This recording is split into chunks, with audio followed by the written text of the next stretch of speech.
CM today. నేను మీ మధు. ఏపీలో కూటమి సర్కార్ జిల్లాల సరిహద్దుల్ని మార్చడంతో పాటు నియోజకవర్గాల్ని కూడా వివిధ జిల్లాల్లోకి మార్చేందుకు కసరత్తు పూర్తి చేసింది. దీని ప్రకారం ప్రస్తుతం ఉన్న జిల్లాలలో ఉన్న పలు నియోజకవర్గాలు ఇతర జిల్లాలలోకి వెళ్లడంతో పాటు కొత్త జిల్లాలు కూడా ఏర్పాటు కాబోతున్నాయి. మళ్లీ వాటి పరిధిలోకి కొన్ని నియోజకవర్గాలు కూడా రాబోతున్నాయి. గతంలో వైసీపీ ప్రభుత్వం పార్లమెంట్ నియోజకవర్గాన్ని జిల్లాలుగా మారుస్తూ చేసిన మార్పును ఇప్పుడు సరిదిద్దుతున్నారని చెబుతున్నారు. ఇందులో భాగంగా రాష్ట్రంలో కొత్తగా మొత్తం 32 జిల్లాలు ఏర్పాటు కాబోతున్నట్టు తెలుస్తోంది. ఇందులో పలాస, శ్రీకాకుళం, పార్వతీపురం, విజయనగరం, విశాఖపట్నం, అరకు, అనకాపల్లి, కాకినాడ, రాజమండ్రి, అమలాపురం, ఏలూరు, మచిలీపట్నం, అమరావతి, గుంటూరు, బాపట్ల, నరసరావుపేట, మార్కాపురం, ఒంగోలు, నెల్లూరు, గూడూరు, తిరుపతి, చిత్తూరు, మదనపల్లి, హిందూపురం, అనంతపురం, ఆదోని, కర్నూలు, నంద్యాల, కడప, రాజంపేట జిల్లాలు కేంద్రాలు కాబోతున్నట్టు సమాచారం. ఇక పలాస జిల్లాలో ఇచ్చాపురం, పలాస, టెక్కలి, పాతపట్నం నియోజకవర్గాలు ఉండే అవకాశం ఉన్నట్టు తెలుస్తుంది. అలాగే శ్రీకాకుళం జిల్లాలో శ్రీకాకుళం, ఆముదాల వలస, నరసన్నపేట, టెక్కలి, రాజం ఉండే అవకాశం ఉన్నట్టు తెలుస్తుంది. ఇక పార్వతీపురం జిల్లాలో పార్వతీపురం, కురుపాం, సాలూరు, పాలకొండ నియోజకవర్గాలు వస్తాయి. ఇక విజయనగరం జిల్లాలో విజయనగరం, చీపురుపల్లి, గజపతి నగరం, నెల్లిమర్ల, ఎస్కోట, బొబ్బిలి రానున్నట్టు తెలుస్తున్నాయి. ఇక అలాగే విశాఖ జిల్లాలోకి Bheemili, Visakha east, west, north, south, Gajuwaka, Pendurthi సీట్లు వస్తాయని తెలుస్తోంది. అరకు జిల్లాలో అరకు, పాడేరు, మాడుగుల సీట్లు కూడా వస్తాయని తెలుస్తోంది.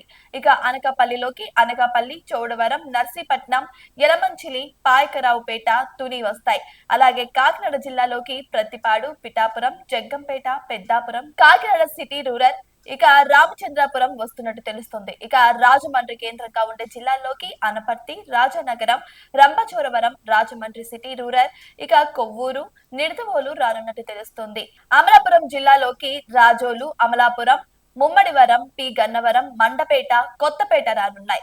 నరసాపురం జిల్లాలోకి తణుకు, అచంట, పాలకొల్లు, నరసాపురం, భీమవరం, ఉండి, తాడేపల్లిగూడెం వస్తాయి. ఇక ఏలూరు జిల్లాలోకి గోపాలపురం, పోలవరం, చింతలపూడి, దెందులూరు, ఉంగుటూరు, ఏలూరు వస్తాయని తెలుస్తోంది. మచిలీపట్నంలోకి కైకలూరు, గుడివాడ, పెడన, మచిలీపట్నం, అవనిగడ్డ, పామర్రు సీట్లు వస్తాయని తెలుస్తోంది.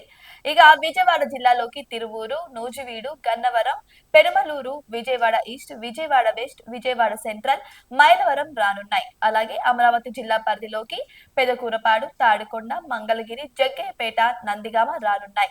ఇక గుంటూరు జిల్లా పరిధిలోకి తెనాలి, ప్రతిపాడు, గుంటూరు ఈస్ట్, వెస్ట్, పొన్నూరు వస్తాయి. ఇక బాపట్ల పరిధిలోకి రేపల్లె, వేమూరు, బాపట్ల, చీరాల, పర్చూరు రానున్నట్టు తెలుస్తోంది. ఇక నరసరావుపేటలోకి చిలకలూరుపేట, నరసరావుపేట, సత్తెనపల్లి, గురజాల, మాచెల్ల, వినుకొండ సీట్లు వస్తాయి. మార్కాపురం పరిధిలోకి ఎర్రగొండపాలెం, మార్కాపురం, గిద్దలూరు, కనిగిరి, దర్శి వస్తాయి. ఇక ఒంగోలు పరిధిలోకి అద్దంకి, సంతనూతలపాడు, ఒంగోలు, కొండేపి, కందుకూరు సీట్లు వస్తాయని తెలుస్తుంది. ఇక నెల్లూరు పరిధిలోకి కావలి, కొవ్వూరు, నెల్లూరు సిటీ, ఇక రూరల్, ఆత్మకూరు, ఉదయగిరి వస్తాయని తెలుస్తుంది.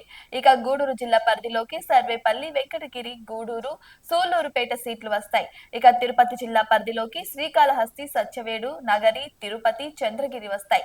చిత్తూరు జిల్లా పరిధిలోకి పూతలపట్టు, చిత్తూరు, గంగాధర నెల్లూరు, ఇక పలమనేరు, కుప్పం వస్తాయి. మదనపల్లి జిల్లా పరిధిలోకి పీలేరు, పొంగనూరు, మదనపల్లె, తంబల్లపల్లె వస్తాయి. ఇక హిందూపురం పరిధిలోకి కదిరి, ధర్మవరం, పెనుకొండ, మడకసిర, హిందూపురం వస్తాయి. అనంతపురం పరిధిలోకి రాయదుర్గం, కళ్యాణదుర్గం, కుంతకల్లు, ఉరవకొండ, అనంతపురం, రాప్తాడు, సింగనమల, తాడిపత్రి వస్తాయి. ఇక ఆదోని జిల్లా పరిధిలోకి పత్తికొండ, ఆలూరు, ఆదోని, ఎమ్మిగనూరు, మంత్రాలయం వస్తాయి. ఇక కర్నూలు జిల్లా పరిధిలోకి నందికొట్కూరు, కర్నూలు, డోను, కోడుమూరు వస్తాయి. ఇక నంద్యాల పరిధిలోకి శ్రీశైలం, నంద్యాల, ఆలగడ్డ, బనగానపల్లె, పాణ్యం వస్తాయి. కడప జిల్లా పరిధిలోకి జమ్మలమడుగు, ప్రొద్దుటూరు, మైదుకూరు, కమలాపురం, పులివెందుల, కడప వస్తాయి. రాజంపేట జిల్లా పరిధిలోకి బద్వేలు, రాజంపేట, రైల్వే కోడూరు, రాయచోటి రానున్నాయి. ఇక ప్రభుత్వం దీనిపై అధికారిక ప్రకటన చేయాల్సింది మాత్రమే మిగిలి ఉంది.